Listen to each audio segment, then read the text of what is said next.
Hello friends and welcome to our channel जिसका नाम है एमसीक्यू धमाका। और हर बार की तरह हम आपके लिए एक इम्पॉर्टेंट कॉन्सेप्ट लेके आए हैं और कॉन्सेप्ट है आपका ये हिस्ट्री से।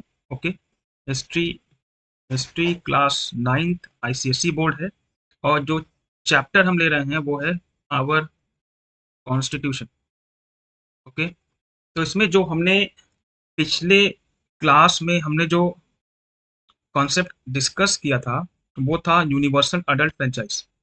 तो जिनको उसके बारे में जानना है कि यूनिवर्सल अडल्ट फ्रेंचाइज क्या है, तो वो जाके प्रीवियस वीडियो में देख सकते हैं और समझ सकते हैं, और फिर हम आप उसको अच्छे से जान पाएंगे कि यूनिवर्सल अडल्ट फ्रेंचाइज क्या है। ओके, तो आज का जो कॉन्सेप्ट हमारा है वो है सेकुलर स्टेट का।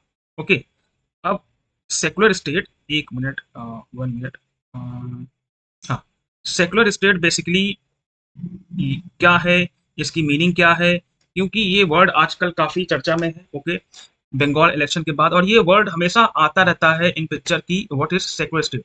ओके, जैसे कि आप देख सकते हैं कि कुछ सिंबल्स बने हुए हैं। Okay, on the right side में लाइन कर रहा हूँ रेड पेन से। ठीक, ये आपके सिंबल्स हैं जो कि अलग अलग रिलीजियस सिंबल्स को दर्शा रहा है। ठीक है ना? तो सेकुलर स्टेट होता क्या है, तो आइए इसको समझ लेते हैं हम लोग। The constitution by the 42nd amendment act, जो कि 1976 में आया था। ओके, इसको, इस अमेंडमेंट एक्ट को मिनी कॉन्स्टिट्यूशन भी कहते हैं in the terms of Indian polity. Okay, काफी ज्यादा चेंजेस हुए थे 1942nd अमेंडमेंट एक्ट 1976 में। ओके, तो इसको इन शॉर्ट मिनी कॉन्स्टिट्यूशन भी कहते हैं। तो इसी के तहत secular word, okay, secular word कहते हैं कि ये जोड़ा गया था Indian Indian Indian you can say preamble में, कॉन्स्टिट्यूशन में। और ये वर्ड जब कॉन्स्टिट्यूशन हमारा बना था, 1949 में बना था और 1950 में ये इम्प्लीमेंट हुआ। ओके, 26 जन को 1950 को जब इम्प्लीमेंट हुआ हमारा कॉन्स्टिट्यूशन, तब ये वर्ड उस समय ओरिजिनल कॉन्स्टिट्यूशन में नहीं था, इसका पार्ट, ये कॉन्स्टिट्यूशन का पार्ट नहीं था। तो ये word secular word, socialist word और इंटीग्रिटी। ओके, इसको आप एक कोड वर्ड से नाम याद कर सकते हैं, सिस। ओके, सिस आपका एक हो जाएगा सेकुलर। ओके, सेकुलर हो जाएगा। फिर आपका हो जाएगा आई से इंटीग्रिटी। ओके, और एक आपका एस हो जाएगा आपका, ये हो जाएगा आपका सोशलिज्म। Okay, sorry, socialism. तो ये वर्ड ऐड हुए थे 42nd अमेंडमेंट एक्ट 1976 से। और सेकुलर एक वर्ड है वो भी ऐड हुआ था और जिसका शॉर्ट फॉर्म हम याद कर सकते हैं, सिस, secular, socialism and integrity. Okay, तो सेकुलर वर्ड की मीनिंग क्या है? सेकुलर वर्ड बेसिकली ये बोलता है कि स्टेट, स्टेट यहाँ पर अब आपको समझना होगा, ये हमारे उत्तर प्रदेश या मध्य प्रदेश से वो स्टेट नहीं है। सिविक्स में हम लोग कंट्री को, ओके, इन सिविक्स और इन पॉलिटिकल साइंस हम लोग स्टेट को कंट्री भी कहते हैं।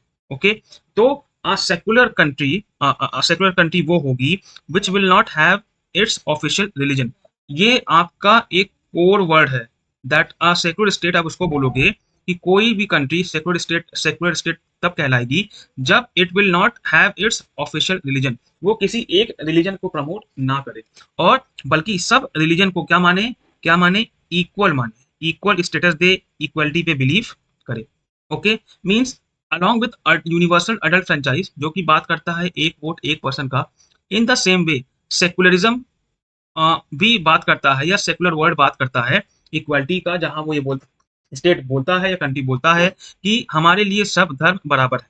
ओके, और कंट्री का कोई धर्म नहीं होगा। ओके, कोई उसको एक ऐसा धार्मिक पहचान नहीं दी जाएगी।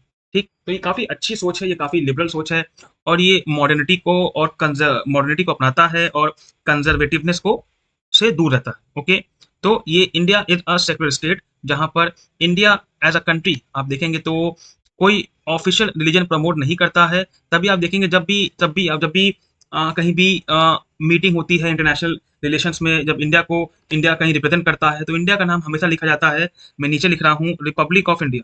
ओके, रिपब्लिक ऑफ इंडिया, ये है इंडिया का यू कैन से पहचान, कि रिपब्लिक मतलब लोगों के द्वारा बना हुआ देश और सरकार लोगों के द्वारा चुनी गई है, तो ये होता है रिपब्लिक का मतलब।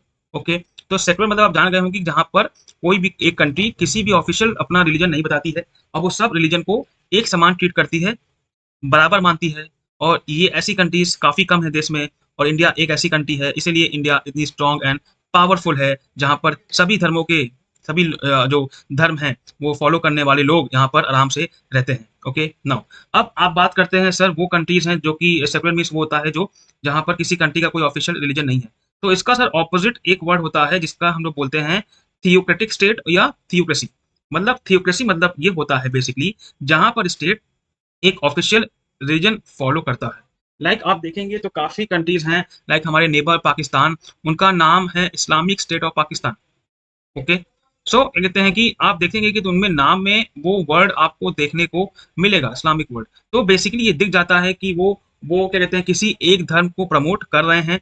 और अगर ऐसा दिखता है कंट्री के नाम से, ठीक है ना, या उसके उसके कॉन्स्टिट्यूशन से या प्रेम्बल से कि वो एक की क्या कहते हैं कि एक एक किसी धर्म पे ज्यादा फेवर करते हैं या फोकस करते हैं, तो कहते हैं कि ऐसे स्टेट जहां पर रिलीजन ज्यादा हावी है उनको हम लोग कहते हैं कि थियोक्रेटिक स्टेट है, और सिस्टम जो होता है वो थियोक्रेसी वाला होता है। ठीक, तो एक होता है सेक्युलर स्टेट और एक होता है थियोक्रेसी स्टेट या सॉरी थियोक्रेसी या थियोक्रेटिक स्टेट। तो आपको दोनों के बारे में अंतर मालूम चल गया होगा। थियोक्रेटिक स्टेट वो होते हैं जिन स्टेट का ऑफिशियल रिलीजन होता है वो किसी एक ऑफिशियल रिलीजन को प्रमोट करते हैं। वेर एज सेक्युलर स्टेट में वो स्टेट होते हैं जहां पर कोई भी ऑफिशियल रिलीजन कंट्री प्रमोट नहीं करती है और सब रिलीजन को एक समान इक्वली ट्रीट करती है। ठीक है ना। एग्जाम्पल्स आपको नीचे मिल जाएंगे सेक्युलर स्टेट्स के इंडिया, नेपाल, और थियोक्रेटिक स्टेट के पाकिस्तान एंड ईरान। ओके, तो आई होप आपको ये थोड़ा इन्फॉर्मेटिव लगा होगा तो उसको शेयर करिए, सब्सक्राइब करिए, और तब तक के लिए हम अगले लेक्चर में सीयूईटी के कुछ इंपॉर्टेंट क्वेश्चंस लेके आएंगे, पेपर होने वाले हैं अपने पॉलिटिकल साइंस स्टूडेंट के लिए। आपको कोई कॉन्सेप्ट हमको ऐसा लगता है कि हिस्ट्री, सिविक्स या पॉलिटिकल साइंस में बताना है तो आप हमको मैसेज कर सकते हैं इन दी कमेंट बॉक्स, हम वो आपके लिए लेक्चर लेके आएंगे। तब तक के लिए bye bye and take care.